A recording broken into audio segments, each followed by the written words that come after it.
नमस्कार मित्रांनो, मी विजय कदम आपल्या सर्वांचं एज्युकेटिव्ह इंडिया ग्रुपमध्ये स्वागत करतोय।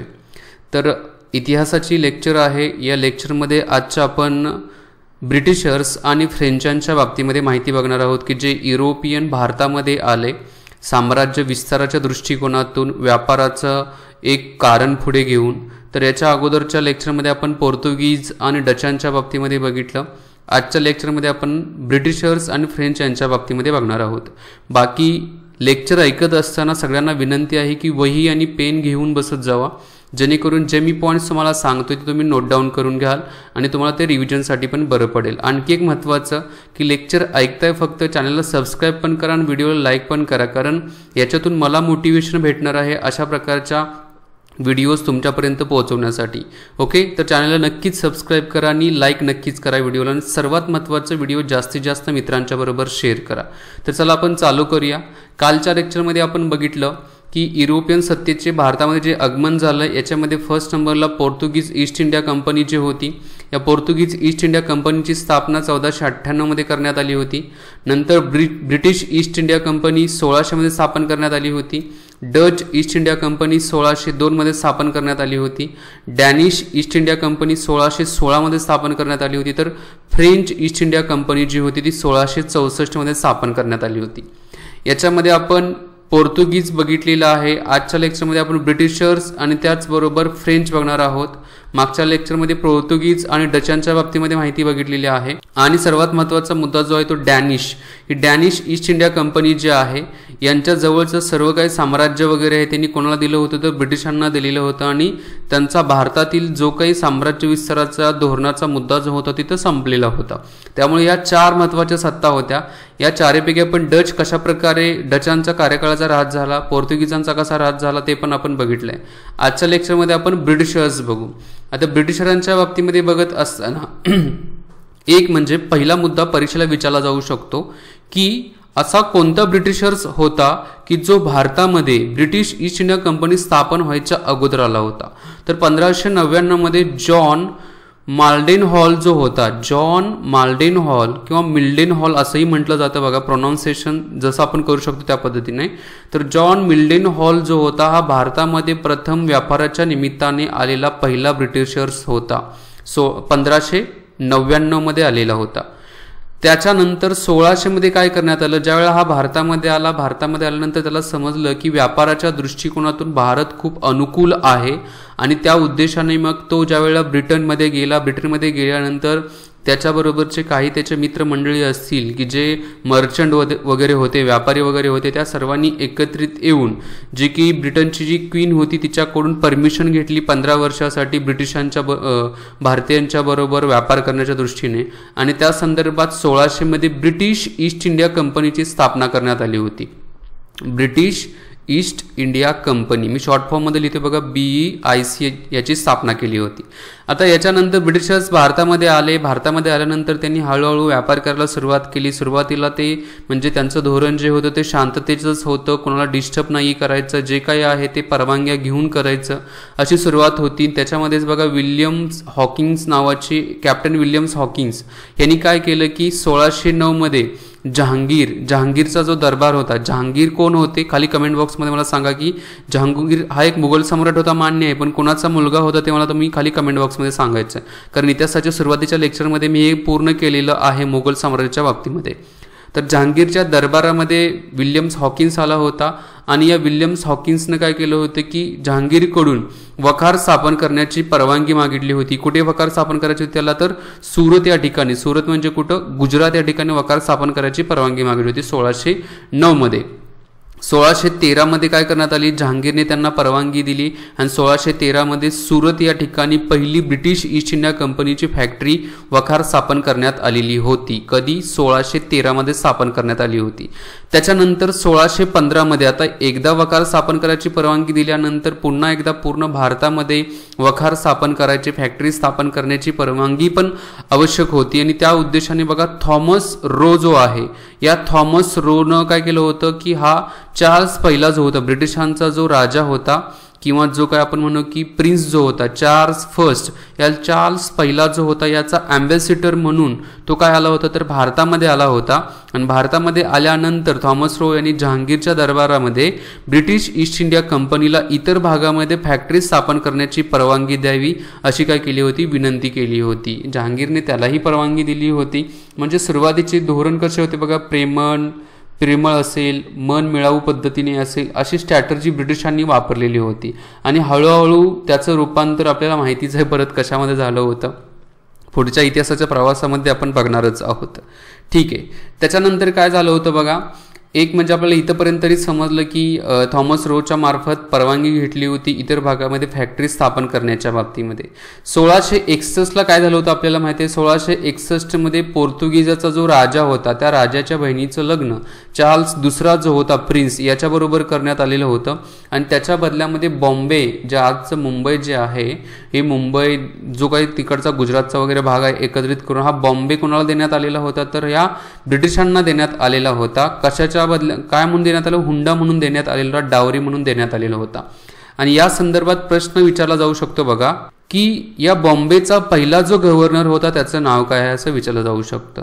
ज्या वेळेला चार्ल्स सेकंडला चार्ल्स दुसरा आहे बरं का, चार्ल्स दुसरा याला मुंबई पोर्तुगीजांच्या मार्फत हुंडा म्हणून देण्यात आली, त्यावेळेला ही मुंबई ईस्ट इंडिया कंपनीला देण्यात आली याच्या मार्फत, एक म्हणून आपण भाडे तत्वावरती. आणि त्यावेळेला ईस्ट इंडिया कंपनीचा पहिला गव्हर्नर जो होता बॉम्बेचा तो होता गेराल्ड एंजियर्स त्याचं नाव होतं. गेराल्ड एंजियर असं त्याचं काय होतं नाव होतं. त्याचा कार्यकाळ जो होता 1669 पासून 1677 पर्यंतचा कार्यकाळ होता. हे नाव विचारलं जाऊ शकतं म्हणून मला हे पुन्हा रिवाईज करावं लागत आहे.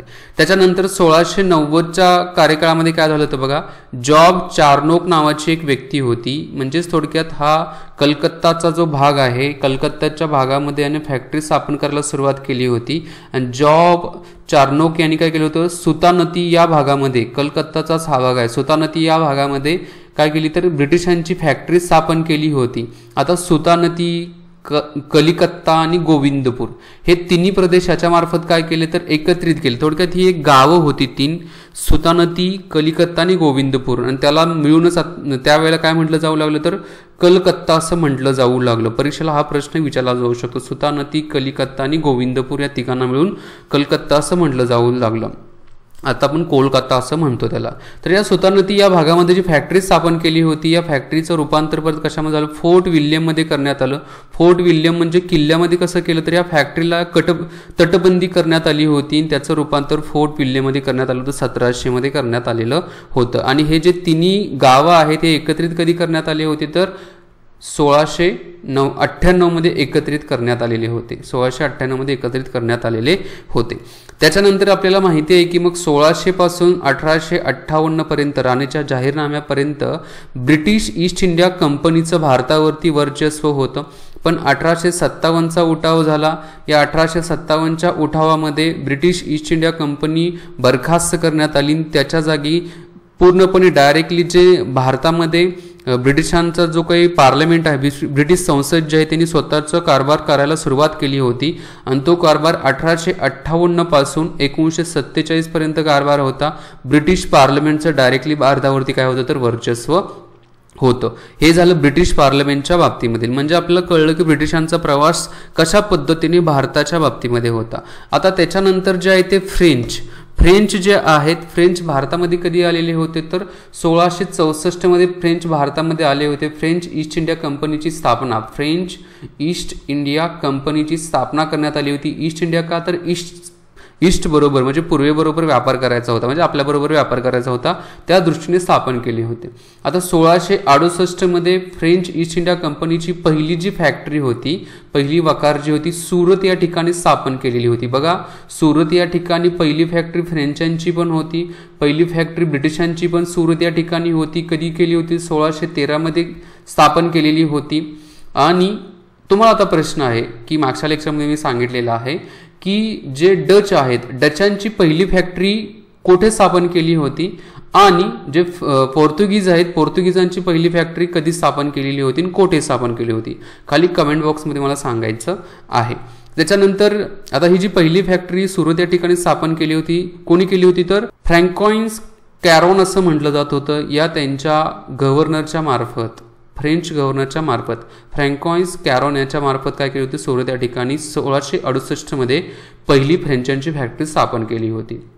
1669 मध्ये मसुलीपट्टणम या ठिकाणी बघा या फ्रेंचांची नेक्स्ट फॅक्टरी स्थापन केली होती. आता फ्रेंचांचा जो महत्त्वाचा गव्हर्नर जो होता तो डुप्लेचं मेन उद्देश काय होता, तर साम्राज्य विस्तार हा त्याचा मेन उद्देश होता आणि त्या दृष्टीने त्याने काय केलं होती, भारतामध्ये साम्राज्य विस्तार करायला सुरुवात केलेली होती. बट नाईलाजाने हळूहळू त्याची जी काही रणनीती होती ती चुकीची ठरू लागली. ब्रिटिशर्स वर चढ ठरू लागले आणि नंतर हळूहळू फ्रेंच जी सत्ता आहे यांचा ऱ्हास होत गेलेला होता. आणि हे ऱ्हास होण्यासाठी पण बघा एकूण 3 फ्रेंच आणि इंग्रजांच्या मध्ये 3 युद्ध झालेली होती की ज्याला आपण कर्नाटकी वॉर असं म्हटलं जातं. कर्नाटकी वॉर पहिलं, कर्नाटकचं युद्ध पहिलं, कर्नाटकचं युद्ध दुसरं आणि कर्नाटकचं युद्ध तिसरं, अशी 3 युद्ध झाली होती इंग्रज आणि फ्रेंच यांच्यामध्ये. पहिलं जे कर्नाटक युद्ध झालं होतं ते 1746 ते 1748 या कार्यकाळामध्ये झालं होतं. ऑस्ट्रेलिया आणि भारतातील मद्रास या 2 प्रदेशाच्या संदर्भात झालं होतं. याच्या पाठीमागचा पण थोडा इतिहास वेगळाच आहे, पण आपल्याला टू द पॉईंट मुद्दे बघायचे होते म्हणून मी एवढेच पॉईंट घेतलेला आहे. जे की ऑस्ट्रेलियाचा युवराज वगैरे आहे त्या संदर्भात आहेत. भारतामध्ये मद्रास जे होतं तर मद्रासचा भाग जो डुप्लेने कॅप्चर केला, त्याच्यानंतर ब्रिटिशांनी कसा इंटरफेअर केला त्या संदर्भात आहे. बट एवढा संदर्भ माहिती असून दे की ऑस्ट्रिया आणि मद्रासच्या संदर्भात इंग्रज आणि फ्रेंचचं पहिलं युद्ध झालेलं होतं कर्नाटकी वॉर. आणि एक्सला चापेल चा तह झालेला होता आणि या तहानुसार 1748 मध्ये इंग्रज फ्रेंचांचं पहिलं जे युद्ध होतं ते थांबलेलं होतं. म्हणजेच कर्नाटकी वॉर, कर्नाटकचं युद्ध पहिलं थांबलं. तो करार कोणता होता, तर एक्सला चापेल ॲग्रीमेंट, तह, करार, व्हॉटेवर काही म्हणू शकता तुम्ही, त्यानुसार हे युद्ध थांबलेलं होतं. त्याच्यानंतर नेक्स्ट जे होते ते कर्नाटकी वॉर दुसरं जे होते 1749 पासून 1754 या कार्यकाळामध्ये होतं. आणि हे युद्ध जे आहे ते पॉंडेचेरीचा जो तह झाला होता 1754 मध्ये, किंवा ट्रिटी ऑफ गेडीहू असं पण म्हणलं जातं. तर ट्रिटी ऑफ गेडीहू, गेडांबू, व्हॉटेवर काहीही उच्चार केला जाऊ शकतो. तर या उच्चाराचाही ठिकाण आहे बघा पॉंडेचेरी या ठिकाणी. तर या ठिकाणी काय झाला होता, करार झालेला होता, तह झालेला होता आणि त्याच्यानुसार कर्नाटकी वॉर सेकंड जे होतं ते थांबलेलं होतं. आता कर्नाटकी वॉर थर्ड जे होतं शेवटचं इंग्रज आणि फ्रेंचांच्या मधलं युद्ध 1758 पासून 1763 पर्यंतच्या कार्यकाळामध्ये होतं.